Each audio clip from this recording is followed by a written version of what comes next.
Hey, I'd like to welcome you to another episode of Mission Matters. My name is Adam Torres, and if you'd like to apply to be a guest on the show, just head on over to missionmatters.com and click on Be Our Guest to apply. All right, so today is a very special episode. I have Scott Sheeran on the line. He is CEO of Veteran Talent at Climb. And Scott is also an author in our recent release book. So we're going to talk about this. This is awesome.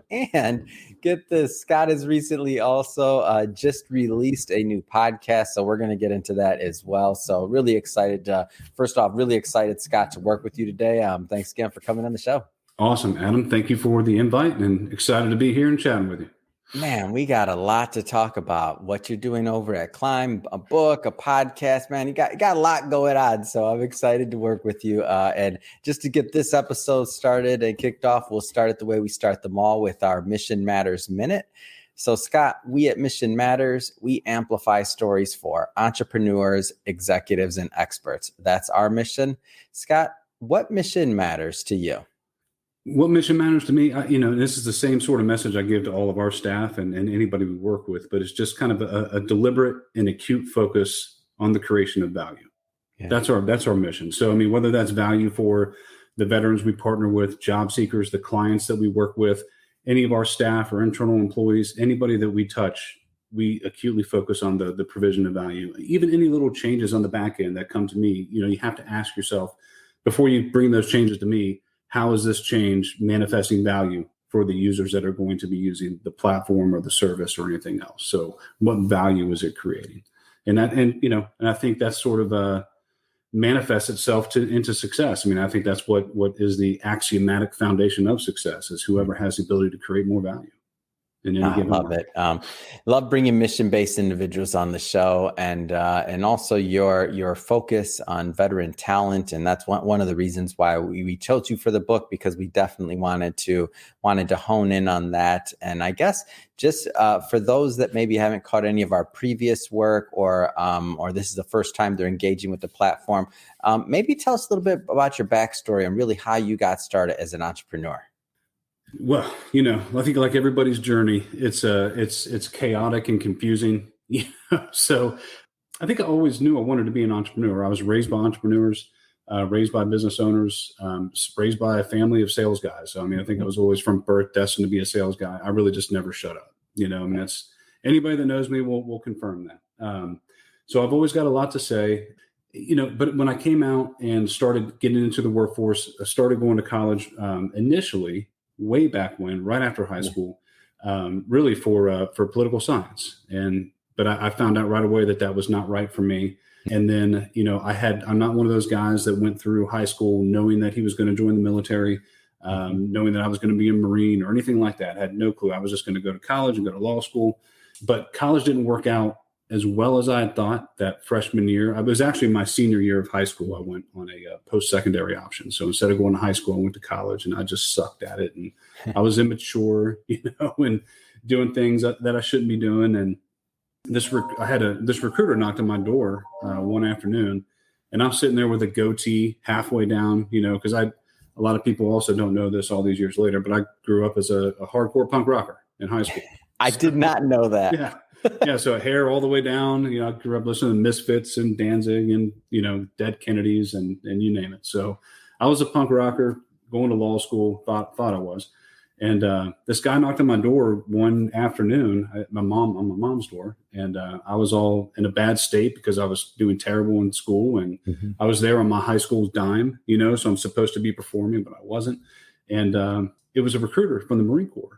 And I tried to turn him away right away. I'm just like, oh, no thanks, And he had stripes all up and down his arm. He was a gunnery sergeant, as it turns out. And but right as I'm closing the door, he was like, I wondered if you had time to take a test. And Adam, that got me. That was all it took. I stopped. I'm like, I love tests. Wow. So I let him in. I went and sat in the dining room. I took this test. It was a pre-ASVAB. And that was it. And my brother, who's 10 years older than me, he joined the Army when I was 8 years old. And he had so many conversations with me, like, Scott, whatever you do, you want to join the Army, that's fine. You should join the Air Force. That's where all the money is. Yeah. But whatever you do, don't join the Marine Corps. And so that was in the back of my head too. And I'm like, well, I'll join the Marine Corps. So Yeah, exactly. Right. yeah. So that's how I ended up in the Marine Corps. Dropped out of college that first time around, and very young, just a teenager, joined the Marine Corps. Ended up getting into intelligence and cryptography. So that's a whole nother story too, but we can get into that some other time. And then, of course, after my years in the Marine Corps, and I came home and went to college, college was easy this time around. I was much more mature, much more disciplined. And this time, of course, I already knew I didn't want to do political science because that was horrific. This time around, I think I decided to study finance and economics because I love math and I love markets. And I watched Charlie Sheen and Wall Street when I was a teenager, and I'm like, I can do that. That's easy. So I thought I'd be on Wall Street and screaming across the room and throwing papers all around, and we'd be making lots of money and it'd be a lot of fun. So I did end up getting my degree in finance, and I did end up getting recruited into a firm local to me where I was in Cincinnati, Ohio. So I wasn't on Wall Street. I was with a local company. And I know you have a finance background too, so this will resonate with you. But as a young broker, when you come out and get licensed, I was in my late 20s because I had all that time in the Marine Corps, before finishing off college. And you don't get a lot of wealthy people who are just throwing money at you to invest. Yeah, for all the financial advisors out there, they're like, that doesn't work that way. No, it doesn't work that way. And the way in the movie, right? Exactly. I'm like, this isn't what I saw in the movie at all. But and Charlie Sheen was young. I don't understand. So what it is that you just have to build relationships, which I'm good at. Yeah. And then as your clientele and your family of clients, as they grow in wealth across the decades, so too do you as you're managing their wealth. And so the only real way to make a good amount of money as a young broker, if you want to feed your family and pay your mortgage and pay your bills, is to sell life insurance. And that, because that's what gives you the big premiums and gets you some actual revenue. So then you find yourself in my late 20s, basically going around to all of the people who I loved and respected the most, friends and family and everything else, sitting around dinner tables and asking them if they were aware that they were going to die. And I was like, I tell you what, that conversation it destroyed me after a year and a half. I was like, I just can't do this anymore. And I'm a positive person. There's not an ounce of negativity in me. I don't know why, but it's just, just how it is. But having that conversation day in and day out, it really started to impact me. So I was having a conversation with one of my clients, and he was an old Marine friend of mine. And he owned a veteran recruiting organization, not unlike mine now, interestingly enough. But what they did was career fairs. So they would go around the country and sponsor career fairs for companies. And I had told him we had a networking event at Paul Brown Stadium where the Bengals play. And I was telling him how miserable I was. And he was like, I have a client of mine, and they have a company. They're looking for a sales guy who's a veteran. That's you. And to go up on Wright-Patterson Air Force Base in Dayton, Ohio, and sell to all the big defense integrators, the Khakis and Boeings and Bearing Points and all of them. And I'm like, well, that sounds interesting. I think I could do that. And so I went and interviewed for that job, and that was with a large IT staffing firm. And I'll be honest with you, Adam, at this point in time in my life, I didn't even know that the recruiting industry existed. Right. Didn't even know it was a thing. You were a finance guy. You didn't know. No, Marine Corps, finance, and the only recruiters that I was aware of were the military recruiters that talked me into going to the Marine Corps. And I knew all about those guys, but I didn't know there was an actual profession of people that were professionally staffing positions for other companies. So, but that's what this company was. They were an IT staffing firm, a big one, Tech Systems. So I'm a techie. That's a term in the industry, because Tech Systems are so large. The people that come through that company call themselves techies. So I went up and helped to create that defense business, IT staffing business out of Wright-Pat for them. Did that for about 3 years, and then eventually was recruited into Sara Lee, so the big CPG Fortune 500 food company out of Chicago, and they needed somebody to manage their IT recruiting globally, and that was an interesting opportunity to me because I had been selling staffing now for several years, and I thought it'd be interesting to experience this business from the other side of who's being sold to, so being on the corporate side as opposed to being on the third party side. Right. And so that was cool. It was a really great experience. Came in, but honestly, within my first year there, we all of a sudden started managing a large project to outsource both infrastructure and applications to HP and IBM, which was a total mess. Total mess. Never outsource your entire IT department to 2 different vendors at the same time. It was just finger pointing. For a year, it's IBM's fault, it's HP's fault, and it's Sara Lee's fault. So anyway, it became evident to me though that they weren't going to need a director of IT recruiting if they didn't have an IT internally. So I wasn't sure what was going to happen, but I ended up taking over as the head of talent acquisition for the bakery. And honestly, to this day, I tell people, they're like, "Oh, so were you just a great recruiter?" No, I really don't think so. It's just that I'm a sales guy that was placed on a corporate HR team, and it's just, and again, like we talked about before, like I don't shut up. So you can put me on a stage and put me in front of 30,000 people. That's perfectly fine with me. It doesn't bother me a bit. So anytime they were like, "Hey, we need somebody from TA, from talent acquisitions to give a presentation at the company meeting, you're going to be on stage, 5,000 people. I'm just the only idiot that's like, oh yeah, I'll do that. So then when the CEO in her mind, when she thinks of recruiting, who does she think of? Right. The guy that was on stage, so anytime she's like, "Hey, we need to talk, we need to bring Scott down here. We got some questions for him about the recruiting and talent management." So ended up getting, close with Brenda. She's passed on, unfortunately, but she was the CEO of Sara Lee. She was awesome to work with. And so I did that. And honestly, even though I always thought I wanted to be an entrepreneur, I was so comfortable doing that kind of work. And it was very meaningful. They had me on the road, for years, 100%, just in and out of airports every single week, which that did get old after a while. But sure enough, actually, Brenda, her health fell. And we had a new guy come in from Amsterdam who took the reins, and he started to basically siphon off expenses and costs into different categories. And to me, it seemed evident. I was like, "Look, you're prepping to sell these brands. That's why you're not having shared expenses in between the brands any longer." And no. We're all one Sara Lee, one big happy family. I'm like, "Nah, man." I could see the writing on the wall here because I'm a finance guy. Like I know I'm a recruiter in your eyes, but my education is in finance, and I see what you're doing. And sure enough, we started to divest all of our brands systematically all across the different food companies. So to this day, when you go and buy a loaf of Sara Lee bread, turn the packaging over and look, and it's not owned by Sara Lee. So they're all owned by different companies. And I got sold like a free agent to a Mexican baking company called Bimbo, 120,000 employees, big company, the Ceviche family out of Mexico City.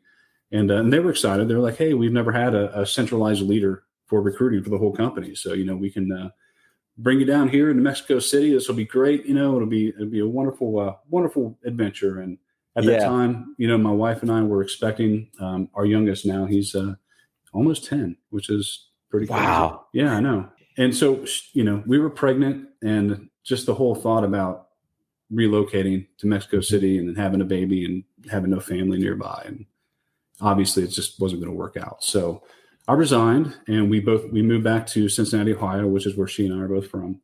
And I had an opportunity I had 2 opportunities, and one opportunity to take over the recruiting division for Sam Adams, which would have been cool, because I like beer even better than I like bread.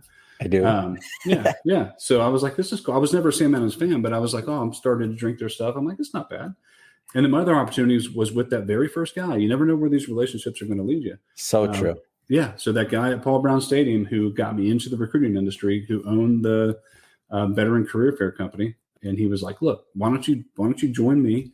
When we first started way back when, we did a lot of the contingent recruiting stuff. He was like, "So join me. You'll take over the recruiting division. We'll hire you 20 recruiters, and we'll just go nuts. We'll take over the whole veteran recruiting space." And I'm like, wow. Yeah. I was like, "Well, that sounds cool." So I ended up doing that. And I'll tell you what, and hopefully he listens to this interview at some point in time. He texted me like 3 months after starting that job. He texted me. He was like, "Hey, can you meet me for breakfast?" And I'm like, "Sure." Met him for breakfast. He's like, "Look, no way I could have seen this coming." He's like, "But I got an offer, from a venture capital firm. Wow. And I'm going to take it." And I'm like, "Wow. Okay." So I was like, all these years, man, we've been friends, and I finally joined, and, now you're going to sell the company. And, and so now there's a board, that I'm reporting to. A new CEO comes in. Corporate just tracked you back down, Scott. Oh, I know, man. So new CEO comes in. He's a good guy. He's another Marine. Yeah, of course. So we make friends right away. Peter, really good guy. But it became evident right away that they weren't going to invest any money into the professional services and recruiting part of this business. They were just trying to elevate the value of that career fair machine and then turn it over for a profit in 5 years. And I don't even mean that in a bad. I mean that's what they do. That's perfectly fine. But seeing that, I approached my wife, and since I had just went through this entire adventure with Sarah Lee of divesting brands, right? That was in my head. So I'm like, look. I approached the board and I'm like, why don't we divest the recruiting division? I'll buy it from you. Yeah. I'll give you this amount of money. I'll finance the rest. I finance it through them internally. I'll take all the staff, the people that we had hired. We had a small staff. So you'll be saving money. You won't have to worry about paying those salaries. I'll take all that. We'll share. And even all the clients that are coming over that are historically Recruit Military clients, we'll even split those revenues, so 50-50. So, and of course the board was like, hell yeah, take that. It's all yours. You can have it. I probably didn't need to offer him anything. I probably could have had it for free in retrospect, but Yeah. And so there it was. And now Veteran Talent is technically the former recruiting division of Recruit Military. Wow. But here we are now. I guess we were legally separated in May of 2014. So just over 8 years. And we don't have any shared clients anymore. They didn't care about recruiting. We don't care about career fairs. You know what I'm saying? So we just went our separate ways. And so what's so interesting to me about your story is kind of like some of these zigs and zags where you didn't, this wasn't, if you're saying this is a roadmap, right? And a business plan of a life, if you will, like there's a lot of like turns that you made along the way. And the reason why I bring that up is because, well, we all go through that, right? But specifically now as well. So recording this in 2022, a lot of people are considering, becoming entrepreneurs. Maybe some people are going through some of those, shifts in the corporate landscape that are affecting them. And maybe they're kind of thinking about, does this make sense for me to stay where I'm at or to do something new? So as you were going through some of these changes, like what are some of the things that kind of helped you get through it and also maybe turn some of those initial things that where you thought maybe this is a bad thing and, lemonade, right? Like, and to make it in a good thing. So how did you cope with that? So, well, and I'm blessed. Honestly, it's one of my, and all of us have privileges, right? It's every single one of us. So it's just all about identifying where your strengths are and capitalizing on those strengths, and like my wife will tell you, she never would have been an entrepreneur or gone on her own if she hadn't married me. But, so I'm just that guy that's like, yeah, let's try this. But to your point, and I'm trying to get this, we have a college age daughter too, who's realized she's about to graduate and she can't stand what she's majoring in, and it's terrifying her. And I'm like, look, don't worry about it. Your life, to your point, life is nothing more than a chaotic swirl of unpredictable events. And it's all about how you, with no seeming correlation whatsoever, and it's all about how you respond to those events and what you do with them.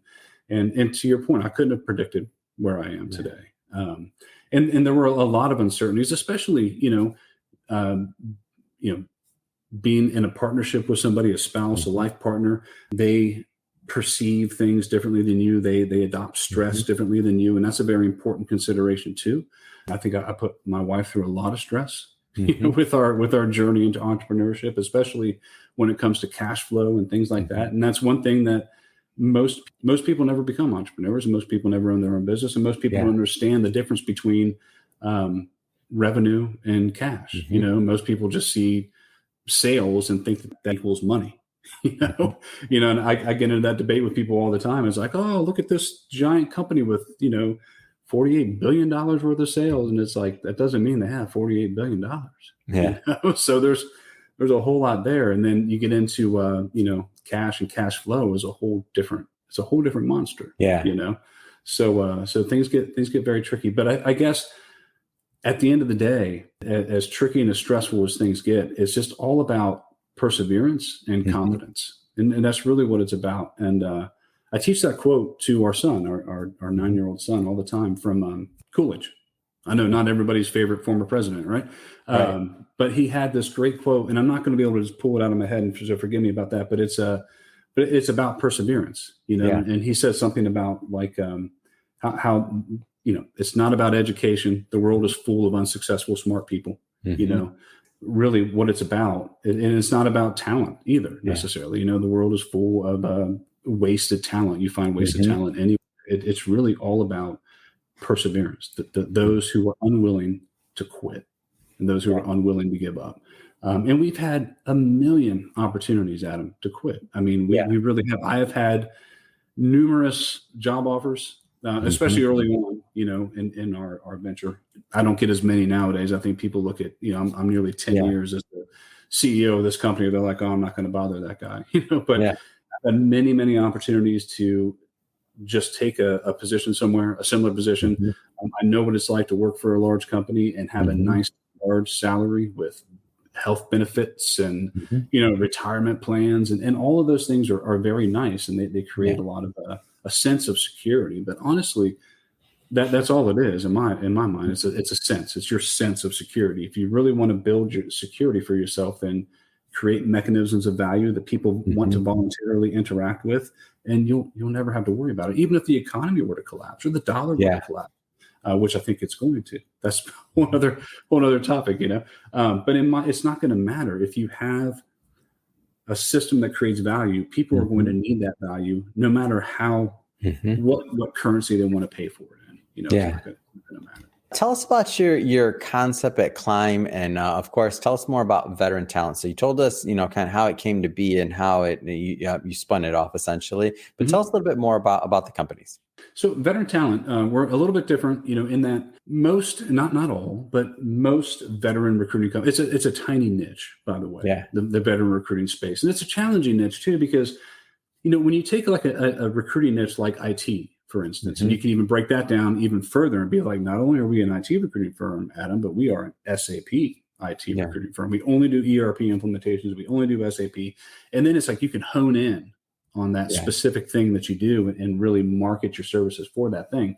Now, we do veterans. However, the tricky thing is that veterans do everything. So veterans are into IT and manufacturing operations, CDL drivers, maintenance, mechanics, field service tech, you name it. So it's hard for us to hone in our branding on who's going to want veterans, because abstractly, like everybody wants veterans, and so that makes it a little difficult. And so what happened in the veteran recruiting world is there was this creation of a brand, a product, and that was uniquely valuable. And what that was more often than not, transitioning JMOs. I don't know if you're familiar with what that is, but those are junior military officers, right? So I was one of those myself at one time, so that's usually finding guys and girls that are in that 6 to 8 year range and they're looking to transition out, officers, so they have their degrees. Usually you can find, the folks from West Point or the Naval Academy, stuff like that are very attractive to large corporations for their leadership development programs. And then you create events around those transitioning folks. And you would, go out and recruit 30, 40, 50 transitioning JMOs to come to this, stadium and have this event. Then you get like 15, 20, 30 companies to come and interview all these high performing, transitioning folks. And of course, they pay large contingent fees and they make great money. The problem is, though, it's not a problem. It's a fine product, but you're basically ignoring all the rest of the veteran talent pool, so all the folks that don't have degrees, all the enlisted folks. And not only that, but a lot of people focus on the whole aspect of transitioning veterans, those that are transitioning out of the military. But honestly, I mean, you're talking about 250,000 folks transition out of the military every year. Where there are about 17 million or so veterans in the workforce at any given time. So to only focus on that tiny little niche of just transitioning folks, you're ignoring all the other 17 million folks that are in the workforce. So we focus on all veterans in all aspects, degreed, non-degreed, do a lot in manufacturing, skilled trade.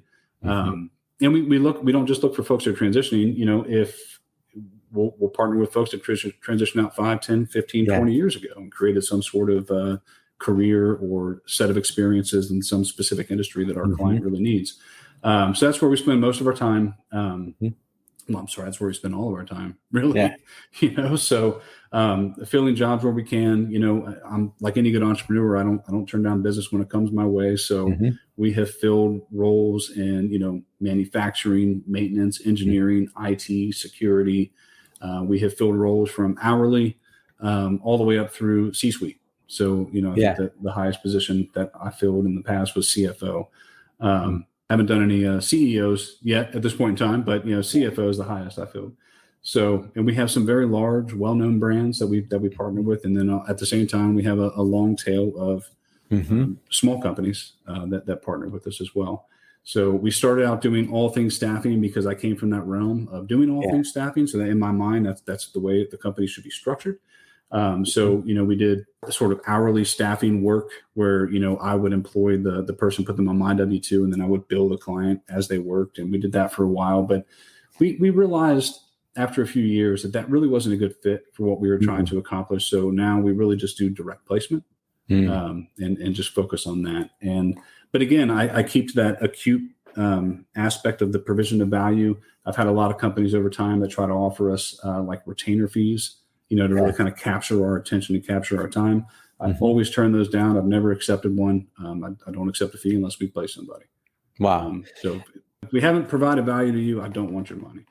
And so, as I look at your brand, as I look at what you're doing, it's so consistent. So I want to get into the book and also talk about your podcast as well, but it's consistent. But what I love about it is that you're not only educating the people, but it just matches. Like you're giving so much value in terms of the things and your experiences that you've been through, of course, and you're being a benefit to others. So let's maybe start with the book. Let's start there. So More Than Security Guards, How Veterans Make Great Employees in an Industry. What was the inspiration for this? Well, I think the inspiration for that was that kind of consistent messaging within the market that the government does a horrible job at helping our service members transition into the civilian workforce. Yeah. My position on that really is thank God. Thank God they do a horrible job at that because, I'm not even trying to be funny. I mean, I know, but it is funny to think about. It is because just like, you as a non-veteran, or not even you, Adam, but just anybody who finds himself in an HR or hiring capacity within a civilian firm that never was in the military. And in their mind, they're like, I just don't understand what it's like to be in the military. I don't understand these veterans. I don't understand what I'm getting myself into. Yeah. Well, that same aspect applies on the other side too, right? So all those people that spent their entire lives in the military that are in, general grade officer positions and above, or they're administrators within the government, they don't understand the civilian world just as like you don't understand their world. So to think that they're going to be able to design a program that's going to effectively transition these folks over into this, again, everybody's going to be a security guard. Yeah. Everybody's going to be a cop, so, and some people want to do that, and that's awesome. But that's not what and every single, I think I said this in the book, is that, every single time I took one of these quizzes, they're like, hey, to answer these questions, and we'll tell you what the right career path is for you. Every single time, Adam, it was security. And I'm like, look, I have a degree in finance. And even my 13 years in the military, my 8 years enlisted, I was focused on cryptography in the intelligence world. And then my 5 years as a commissioned officer, I was an intelligence officer. So I have 13 years of military intelligence and a finance degree in economics. How does that equate to security? Like where am I going to fit in the world of security or law enforcement or anything like that? Now, granted, it doesn't necessarily obviously transition to recruiting either. Of course. But at least that's manifested through my voluntary actions and choices, right? So, and I just have to imagine, if I'm putting those inputs in with my background, then everybody's getting the same. You should be in security. So that was my take on that, was that if don't try to feel like there needs to be some sort of a top-down solution to veteran transition. These are all individuals. A veteran is not a veteran. A veteran is just an individual like you and me and everything else. They have a billion things that are influencing their decisions and their preferences and their desires. God knows where they're going to end up, So just give them the freedom to find their way to where it is they want to be. And that's my whole thing. And don't be afraid of hiring veterans because you think that maybe you don't understand the military landscape. You don't, but don't worry about it. You hire people from other industries all the time, so if you're in aerospace, you hire a welder or a field service tech who has spent their entire life in marine aviation, fixing whatever it is, fixing boats, you still hire them and you're comfortable hiring them, even though you don't know anything about that industry. It's no different. But just interview them, get to know them, and make those offers. Because you're gonna find a lot of good team members that are going to use that military experience from a leadership standpoint, and they'll contribute a lot to your culture. And they'll contribute a lot to your team. Because honestly, that is one thing I will say. As much as I stand opposed to a lot of things politically, especially I'm one of these anti-war Marines, so that's kind of where I landed on the topic. But no, I honestly don't think that anybody trains leaders better than the military, and certainly not the Marine Corps. So, and I get into that in the book as well. So, but they train leaders through experience, and they train leaders in a way that you would get sued for trying to do it on the civilian side. So, of course. Yeah. So it's very beneficial to get that kind of experience and that kind of confidence into your organization. And so now you followed up the book, which by the way, for everybody watching, we'll be putting a link in the show notes so that you can pick up a copy and you can go in depth into Scott's writing. But you followed that up now with a podcast. So tell us a little bit more about the inspiration, the types of conversations that you plan on having. I believe you're a couple episodes in and got a whole lot more scheduled. So tell us a little bit more about your vision. Absolutely. So, so you guys were talking to me about the podcast, and initially I admit I was, pretty standoffish and just like, no, absolutely not. And we got you. I've been hearing you talk this whole time. Are you kidding me? If you don't think we're not going to put you on our network, you're on the network, buddy. I was hunting you down. I'm a recruiter too. I recruit podcast hosts. There you go. There you go. And as like I told you, I've had many people over the years be like, Scott, you need to start a podcast. And like, when I would think of podcasting, you think of Joe Rogan, or somebody like that, and it's like, look, I don't want to get up and just talk about current events or politics. And I'll personally, I will publish articles from time to time, political articles with I'll give myself up here, I guess, but with the Libertarian Institute, even though I don't even technically see myself as a libertarian. But that said, I will publish articles in from time to time. But I was like, I don't really want to spend my time just getting up and debating with people over the legitimacy of authority or government or anything like that. It's like I've got other things going on. So, but then it hit me. I was like, because and really it was you and your mission and what you guys are all about that really kind of channeled my thinking as to what can I talk about that's business focused, business related, keeps on point. And it brought me to Climb. So my other company, our startup that we're manifesting, which is an AI enabled recruitment advertising and employer branding workspace. So is what that's going to be.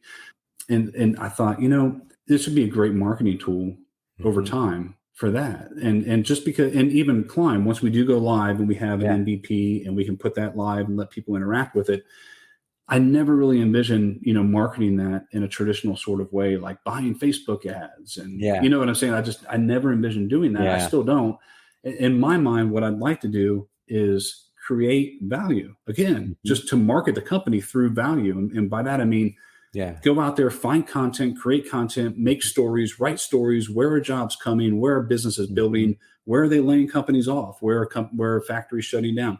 And create that content, and then spread that content through media channels, and get, because everybody's looking for stories, right? So if it's ABC News or CNN, if you've got a great article or a great video that you captured with some VP somewhere about, they're going to be bringing on hiring 125 people in Austin, Texas, or whatever it might be. So that was my vision. And then attributing all of that content back to Climb. Then I thought, man, I could do that with a podcast. And this is a great time to do that, to talk about hiring, because as you know, we're in the middle of the great resignation, that people like to playfully talk about, but it's a serious issue. It really is. And so as a recruiter talking to you live, I mean, I can tell you, like when COVID started a couple of years ago, I immediately started having issues with my skilled trade positions, my hourly folks, field service techs, welders, folks like that. Calls weren't being returned. When I would interview somebody, I'd schedule them with a hiring manager and they wouldn't show up to the interview. I mean, just crazy stuff. And it was like, man, this sucks. So if in the past I had to reach out to 100 people to get 3 viable candidates, now I'm suddenly having to reach out to 200, 250 people to get 3 viable candidates, and it makes a big difference from a labor standpoint and an investment standpoint. So, however, I was still having a pretty normal time with my higher level roles, 150K a year and up, leadership positions, high-end IT positions. I was still filling them the same as I ever was. So I was, still making some money. But now, I have seen over the last, the back half, the first half of this year and into last year, I'm starting to struggle with those positions too. So now I'm getting, $250,000 a year jobs and folks not showing up to interviews. Wow. And it's like, right. It's like, are you kidding me? Yeah.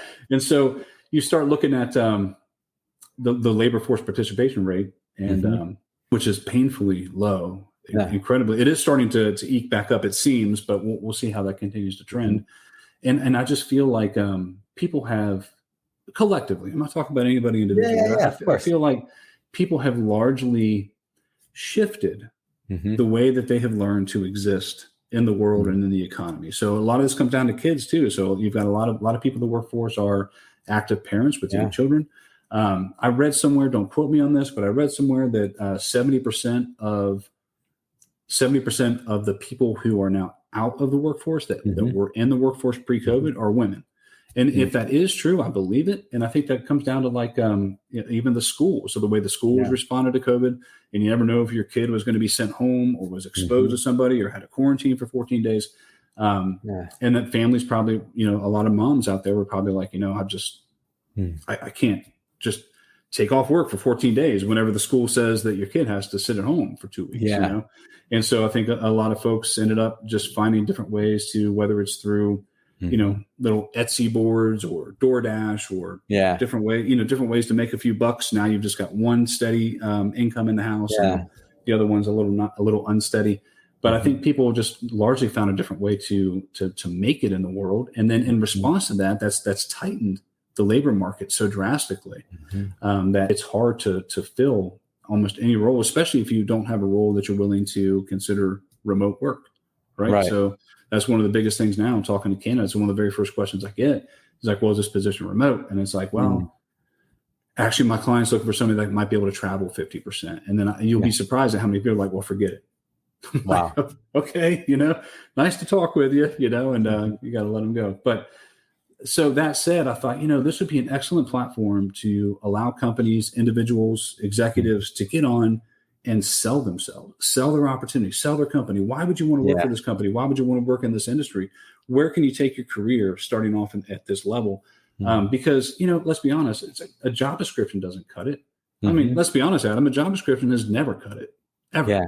And now it definitely doesn't, so if somebody reads your job description, they're just like, but if they hear you, Adam, on the line, having a 20-minute conversation with Scott about your company, the industry that you're working in, why you're passionate about it, why it matters, why this role matters to the company and to the organization, and where you can take your career from here. Then all of a sudden, that's not a job description anymore. That's a living thing. So my hope is that after these folks get on and have conversations with me, they'll put a link to our conversation right on their job description, right on their career page. And it's like, here's the welder position, here's the location, here's the job description, and then click here for this conversation on the hiring line, and then attribute that all back to Climb. You see what I'm saying? And that's kind of how it all started. So no, it makes total sense. And it's a great ecosystem, and it's great content because you're bringing on, people that are providing opportunity. You're bringing on, different points of view. So I think it's great. And I'm happy to be a part of it and to publish your work and to really get the message out there because you're doing great things. So that being said, Scott, if somebody is listening to this and they want to learn more and to connect and engage with veteran talent, or as Climb progresses and all the other projects you're working on, I mean, what's the best way for people to follow up? Not by cell phone. So apologize. I mean, I'm probably like everybody else in the world right now. I just get littered all day long with random phone calls, and I don't know who any of these people are, so I don't pick up the phone. So, but LinkedIn is an excellent way. I've got a large following on LinkedIn. I really don't even know why. I think it's just because of what we do, and it's veteran centric, and that appeals to a lot of people. I think I've got 17 or 18,000 followers or connections on there. So I'll continue to accept connections as long as LinkedIn will let me. And I accept everybody. So, even if it's obvious that you're going to try and sell me PVC piping from China, which does happen from time to time, I'll still accept them. So connect with me on there. I'm very easy to find. And that would certainly probably be the easiest path for anybody to get in touch with me. Awesome. And we'll put the links in the show notes so that everybody can just click on it and head right on over. And speaking of the audience, if this is your first time with Mission Matters or engaging with the platform, we're all about bringing on business owners, entrepreneurs, executives, and having them share their passion, their mission, why they do what they do, how they're doing it, and really what we can all learn from it and how we can all benefit, right? We're all growing together. So if that's the type of content that you're into or sounds interesting or exciting or fun or engaging, I don't know, hit that subscribe button. We have many more mission-based entrepreneurs and individuals coming up on the line, and we don't want you to miss a thing. And Scott, I'm excited to continue to listen to your show. We're just getting started on the book promo, so I'm excited to work with you on that as well. And thanks again for your time, and thanks for coming on the show. Excellent. Thank you so much, Adam.